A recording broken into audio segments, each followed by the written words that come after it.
So let me get this straight. The Preds are 0-12 when they lose Game 1 of a playoff series. That's right. And they've also never come back from being down 0-2 in a playoff series? How am I supposed to have any confidence that this year is going to result in any different outcome? Because, Jersey guy, a series isn't really a series until the home team loses. Preds lose 2-1 in overtime Thursday night versus the Colorado Avalanche inside Ball Arena in Denver, Colorado, and now trail the best of 7 series 2-0. Connor Ingram, who came in relief for Dave Rittich in Game 1, gets his first career playoff start in Game 2 of this series. And about 5 minutes go by, and I'm thinking, hey, this is a lot better start than Game 1, and the Preds haven't allowed a goal yet. Well, just when I think that, I must have jinxed it, because 30 seconds later,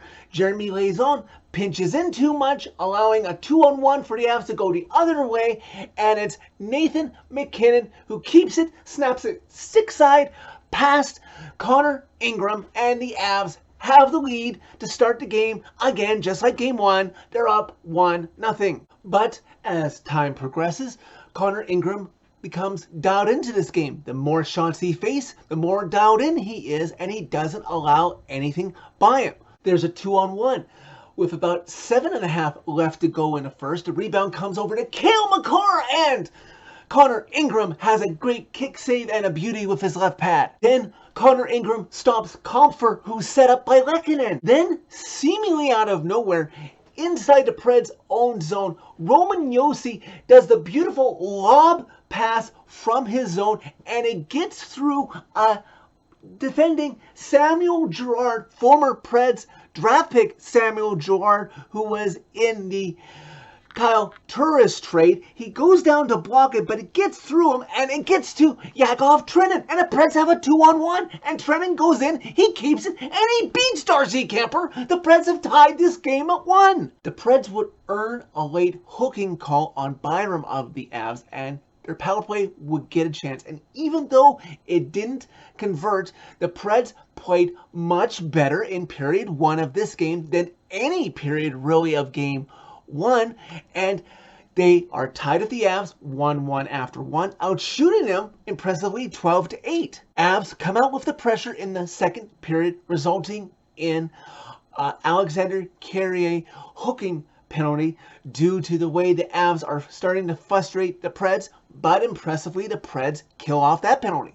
Preds starting to play with fire because the Avs' energy and cycling ability causes Philip Forsberg to take a tripping penalty, and once again, the Preds are very lucky, but work hard through it and are able to kill that one off. If you had told me coming into this game that the Avs would get awarded 4 power plays and wouldn't score on any of them, I would have thought the Preds would have won. Preds holding their own as we hit the last quarter of the second period. Nate MacKinnon again trying to give his Avs team the lead as he comes down on a 2-on-1, snaps it on Connor Ingram, and there in the nick of time to sweep away any garbage from being put into the net is Dante Fabro as he cleans the puck into the corner. Final minute and in final seconds tick down in the second period. The Avs are about to crash the net, and somebody falls into Connor Ingram and the puck goes in and the Avs celebrate, but wait, hold up. The refs are waving it off right away, calling for goalie interference. The Avs would challenge, thinking that the Preds pushed the Avs player into Connor Ingram, but nope, the call is upheld. Game is tied at 1 after 1, and now, because the Avs unsuccessfully challenged, the Preds will have a power play to start the third period from the carryover. Amazing to think that the Preds are still tied with the Avs 1-1, as the Avs outshot the Preds in that second period alone 21-5. Right off the faceoff, instantly, really, right off the faceoff to start the third period, Valeri Nichushkin takes a high sticking penalty on Ryan Johansson, and the Preds are awarded almost a full 2-minute 5-on-3. In retrospect, this was probably the breaking point when they didn't score on it because the Preds' best chance was with about 30 seconds left on the 5-on-3 when Phil Forsberg hit the goalpost. And somehow, if not for Connor Ingram, it would have blown up in the Preds' face because they gave up a 2-on-1 shorthanded down 5-on-3 to the Avs. Almost 6 minutes into the third period, the captain, Roman Josi, says, hey, why don't I do it myself? And he skates in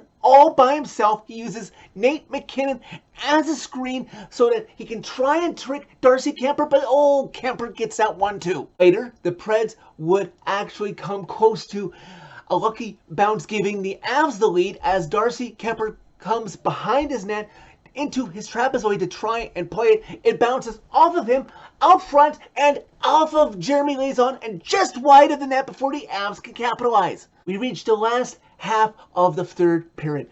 Byram has it. He saucers it over to Nazem Kadri, who is wide open to give the Avs a 2-1 lead, but somehow Connor Ingram is there to get his glove on it. About 7 minutes left to go in the third period. Luke Cunnin, yes, again, Luke Cunnin with his undisciplined penalties takes a cross-checking penalty, and the Avs have a great chance to put this one away right here, right now. They turn up the pressure, but Connor Ingram is not letting anything by him. It's with a late push as the last minutes tick down in regulation. Duchesne and Forsberg, but Kuemper stops them both. Under a minute left to go in regulation, Luke Cunnin in the Avs zone comes behind Kuemper, and if he had just looked, he would have seen that he had a wide open Mikael Granlund, but he doesn't, and he tries to do it himself to tuck it in, and Kuemper makes the easy save. Time ticks down, and we're off to overtime. The Avs massively outshooting the Preds after 3 periods of play, 42-20. Preds in the playoffs for the 8th straight time.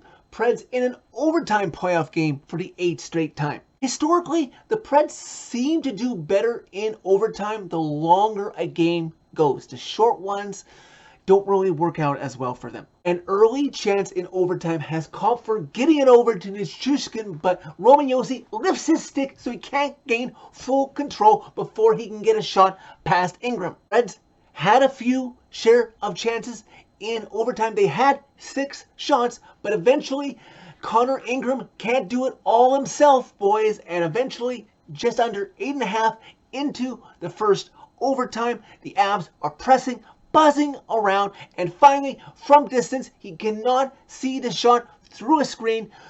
Connor Ingram is beat by Roman Josi's defensive rival, Cale McCarr. He beats him.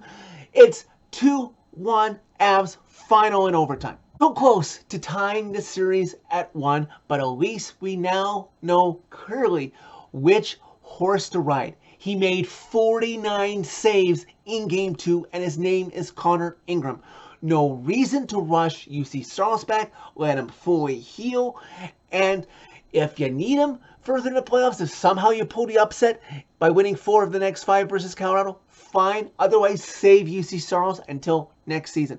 No reason to rush him back and cause any potential further damage. Game 3 will be in Bridgestone Saturday afternoon back in Nashville. Hopefully your own bed, home cooking, and last line change will give this team the boost it needs to try and climb back into the series. So that is it for this video. Thank you very much for watching. As always, click a like if you like this video. Click subscribe if you really like it. You can find my social media by clicking on a channel name. Tell all your friends about Redemption, and want something positive going into Game 3, Preds Nation. The Preds are 10-2 in Game 3s all time inside Bridgestone Arena.